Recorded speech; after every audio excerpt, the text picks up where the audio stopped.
Wow, what a beautiful scenery, right? The shots you've just seen were made with the DJI Osmo Action 4 and part of it with the drone. I put this tiny little beast to the test last week at one of my favorite places in Mallorca, and today I'm going to tell you why this is my favorite action cam in 2023. But first, let's have a quick look at the accessories I used to get these shots in case you want to do something similar. This accessory is my favorite one of all the ones I've got because it is super versatile, it's super easy to bend and install.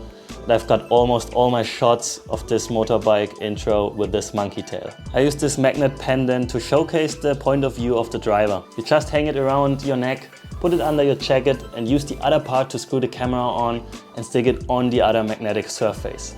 The magnet is very strong and you can change the height of the camera with the cords. Then I got this silicone case here, which I use for the camera. Also the camera is very secure on this magnetic quick release mount. I built another safety net and put this cord on the leg of the driver or somewhere else on the motorbike.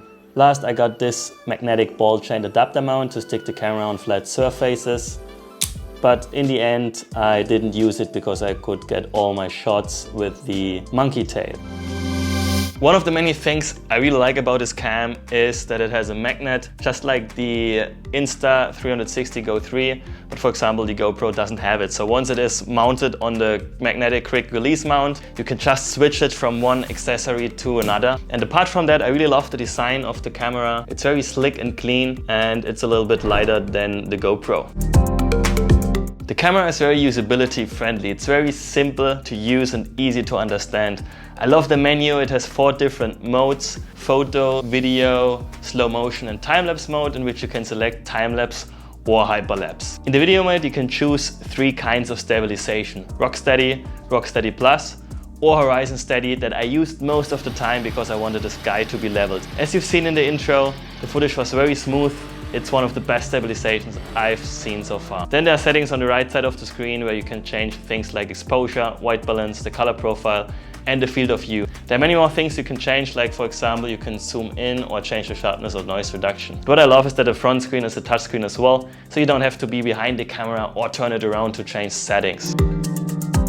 For me, the quality of this camera is a game changer. In the standard color profile, colors pop out, you see many details, the saturation is nice. If I just see the videos, I think, wow, what an amazing quality. And you could even use a 10-bit D-Log color profile, which gives you even more dynamic range, so you can have more details and contrast. But since I was out there at a perfect day with perfect lighting conditions, for me it was not necessary. I was very happy with the quality I got out of this camera. Another very noticeable feature of the camera, and I really can't tell you how happy I'm about this, are its low light capabilities. I've been a GoPro user for many years, and once there was not enough light out there anymore, you could see a lot of noise and I didn't like that. I had a problem with all the GoPros I used so far. Because of its bigger sensor, the camera lets way more light in and you don't have so much noise as I used to have with the GoPro.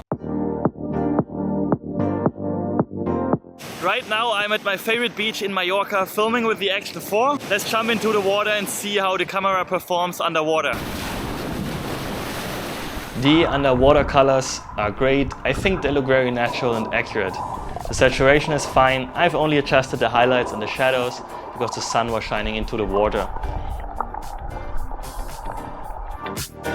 So right now I'm talking to the DJI Osmo Action 4 to give you an example of the sound of the audio. In my opinion, it sounds very good, and there's even a setting where you can reduce the wind noise.